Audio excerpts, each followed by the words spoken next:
మహాకుంభమేళా ఎలా ఉందో చూడండి. ఫొటోస్ రిలీజ్ చేసిన ఇస్రో. నా ఒక్కడిపైన కాదు, ఇండస్ట్రీ మొత్తం ఐటీ సోదాలు జరుగుతున్నాయి. దిల్రాజు దావోస్లో సీఎం చంద్రబాబు 3వ రోజు పర్యటన.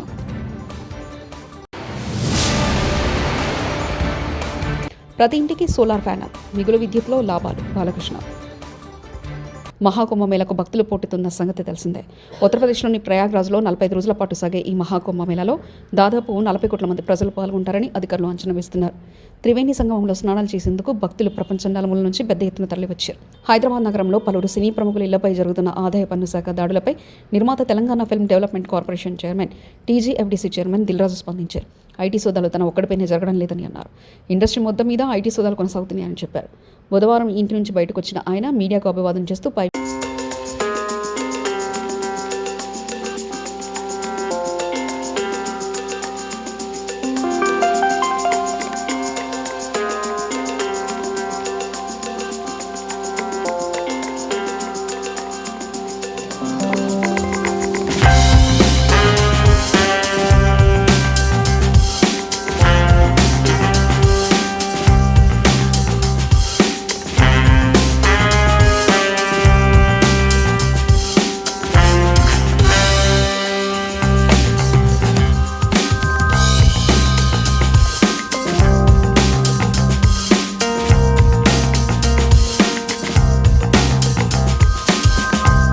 హిందూపురం నియోజకవర్గంలో ఎమ్మెల్యే నందమూరి బాలకృష్ణ పర్యటించారు.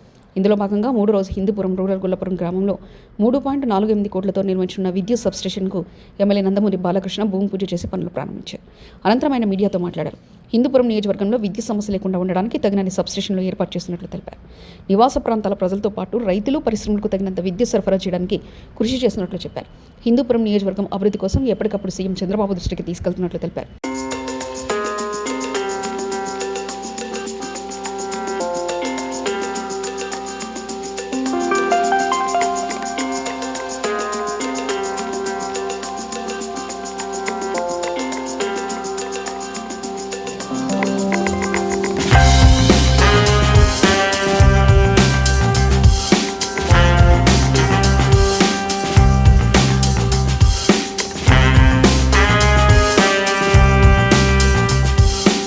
ఇక్కడ హిందూపూర్లో ఎటువంటి యొక్క విద్యుత్ సమస్య రాకుండా, అలాగే ఈ లో వోల్టేజ్ ఏదైతే సమస్య ఉందని అధిగమించడానికని ఇవాళ ఇక్కడ మొత్తం ఇప్పటికీ ఒక 4 మన సబ్స్టేషన్స్ శాంక్షన్ అవడం జరిగింది.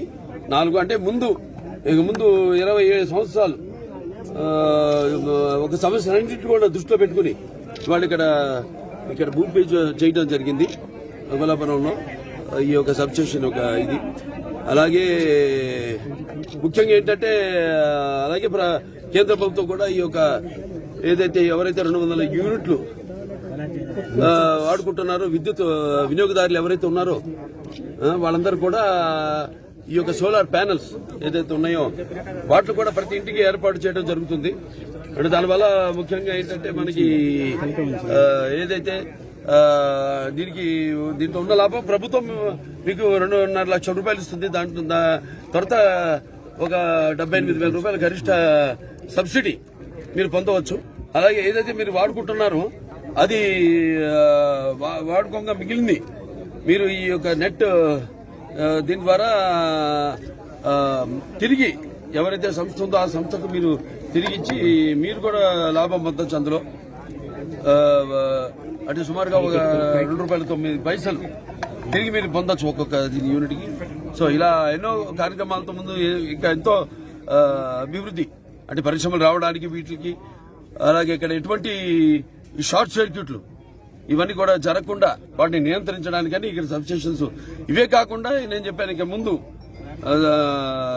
భవిష్యత్తులో ఒక 20 సంవత్సరాలు ముందు కూడా సమస్యలన్నింటినీ కూడా అభివృద్ధిని కూడా దృష్టిలో పెట్టుకుని ఇంకో 10 సబ్స్టేషన్స్ మనం తొందరలో ఇక్కడ ప్రారంభించబోతున్నాం చెప్పడానికి ఎంతో ఆనందం. కోనసీమ జిల్లా ముమ్మిడివరంలో ప్రసిద్ధ భగవాన్ శ్రీ బాలయోగీశ్వర్ల ఆశ్రమంని విదేశాలకు చెందిన 34 మంది భక్తుల బృందం బుధవారం సందర్శించింది. ఫ్రాన్స్, బెల్జియం, లెబనాన్ దేశాలకు చెందిన వీరంతా ఆశ్రమంలో పెద్ద, చిన్న బాలయోగీశ్వర్ల సమాధులను దర్శించుకొని ప్రత్యేక ప్రార్థనలు చేశారు. బాలయోగీశ్వర్ల చరిత్రను అడిగి తెలుసుకున్నారు.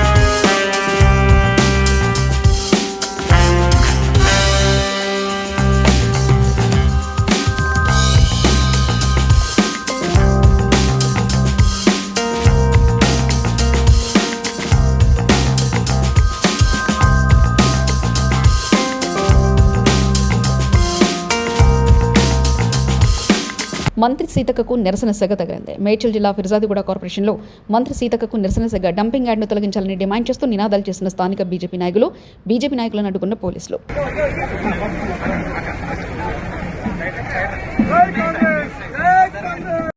ఆంధ్రప్రదేశ్ ముఖ్యమంత్రి నారా చంద్రబాబు నాయుడు దావోస్లో 3 రోజులు పర్యటిస్తున్నారు. వరల్డ్ ఎకనామిక్ ఫోరం సదస్సులో బుధవారం వివిధ రంగాల పారిశ్రామికవేత్తలతో చంద్రబాబు ముఖాముఖి సమావేశాలు నిర్వహిస్తారు.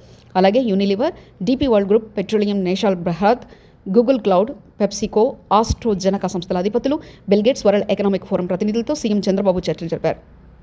తర్వాత దావోస్ సమావేశాల్లో గ్రీన్ కోతో ఎంఓయూ కుదుర్చుకున్నారు. ప్రకృతి వ్యవసాయం, human mission collaboration, green hydrogen, పునరుత్పాదక విద్యుత్ వంటి అంశాలపై రౌండ్ టేబుల్ సమావేశాలకు చంద్రబాబు హాజరవుతారు. ఈ సందర్భంగా ఏపీలో పెట్టుబడులకు ఉన్న అవకాశాలను వారికి ముఖ్యమంత్రి వివరించనున్నారు. Green energy for export, again, port is required. So both are possible, as you rightly mentioned. Now there is a huge demand also we have to create. Green hydrogen, all these things. Now that is the future. For sustainability, we have to bring reforms in, I can say, fuel or energy. Earlier we are all talking, and also downstream industries, so many chemicals, and also other areas also. Now, as you rightly mentioned, now people are talking about green energy, then how to go for hydrogen, ammonia, all these things. If necessary, how to convert again power. This is a very interesting situation is happening today now. For that, Andhra Pradesh is the leader. 30% of green energy, green hydrogen by 2030, Andhra Pradesh is going to add in the country. We are proud of it. 1/3 from Andhra Pradesh. Indiramma committee వేసిన వారికి సిగ్గుందా అంటూ తోటి కాంగ్రెస్ కార్యకర్తల ఆగ్రహం. మేడ్చల్ జిల్లా కీసర గ్రామ ఇందిరమ్మ కమిటీలో తామిచ్చిన పేర్లు కాకుండా వారికి ఇష్టమైన పేర్లు రాశారు. వీళ్ళకి సిగ్గుందా అంటూ తోటి కాంగ్రెస్ కార్యకర్తల ఆగ్రహం. చాలా బాధాకరం. ఎందుకంటే చాలా అన్యాయం కూడా జరిగిందని అనుకుంటున్నాం. ఎందుకంటే ఎంతో మంది బీసీలకు మేము మాటిచ్చి వాళ్ళ పేర్లు రాసి ఈరోజు బీసీ ప్లేస్ లా ఒక ఓసీని తీసుకొచ్చి అధ్యక్షుడు కాకుండా అధ్యక్షుడు పేపర్లు రాసుకోవడం వాళ్ళకి సిగ్గుండాలి. ఎందుకంటే అసలు ఇందిరమ్మ కమిటీ అధ్యక్షుడు ఉండనే ఉండదు. ఎవరైతే కార్యదర్శి ఉంటారో వాళ్ళే అధ్యక్షులు అవుతారు. ఇందిరమ్మ కమిటీ అధ్యక్షులను రాసుకోవడం చాలా సిగ్గుచేటిది.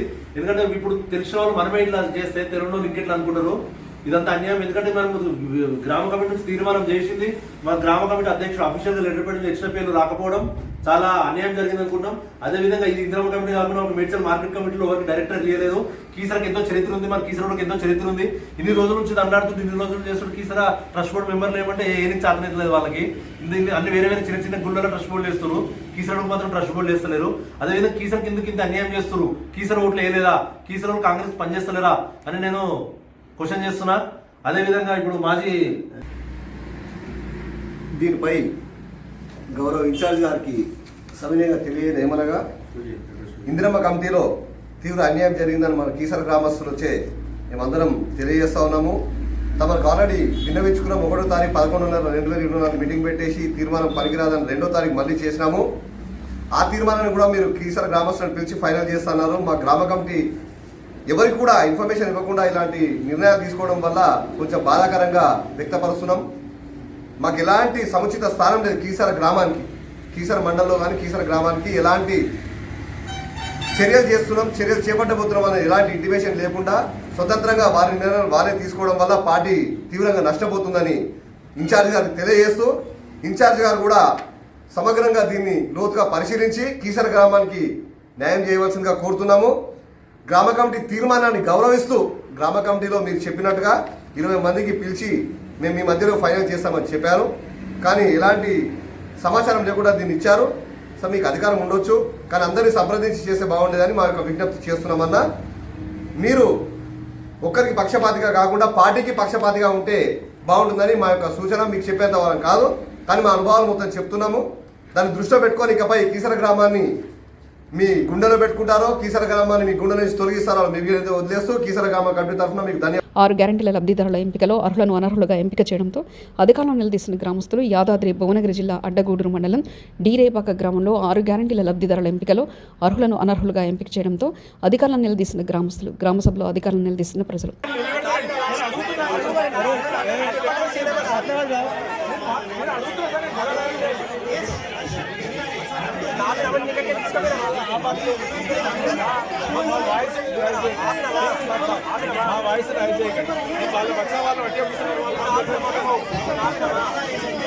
పట్టణంలోని రింగ్ రోడ్ శ్రీ కళ్యాణ వెంకటేశ్వర స్వామి ఆలయంలో బుధవారం రంగనాథ మండపంలో అయోధ్యలో బాలరాముడి విగ్రహ ప్రతిష్ఠ జరిగి ఏడాది పూర్తి కావడం, విజయనగరంలో శ్రీ శ్రీనివాస సేవా సంఘం ఆధ్వర్యంలో మహాసామ్రాజ్య పట్టాభిషేక మహోత్సవాలకు అంకురార్పణ జరిగి ఏడాది దాటి మొదటి వార్షికోత్సవం జరిగింది.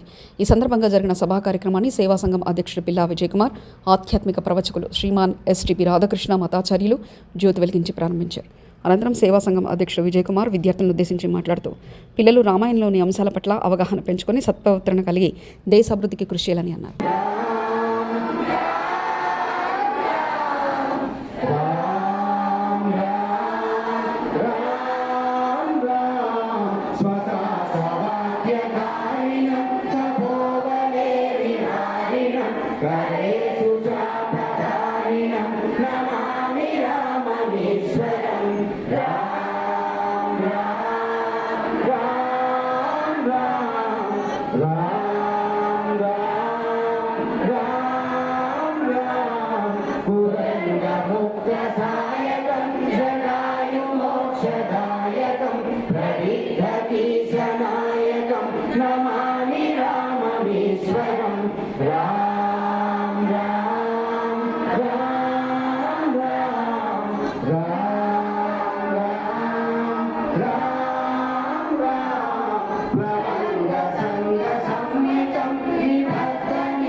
మహాకుంభమేళా ఎలా ఉందో చూడండి. ఫొటోస్ రిలీజ్ చేసిన ఇస్రో. నా ఒక్కడిపైన కాదు, ఇండస్ట్రీ మొత్తం ఐటీ సోదాలు జరుగుతున్నాయి. దిల్రాజు. దావోస్లో సీఎం చంద్రబాబు 3వ రోజు పర్యటన.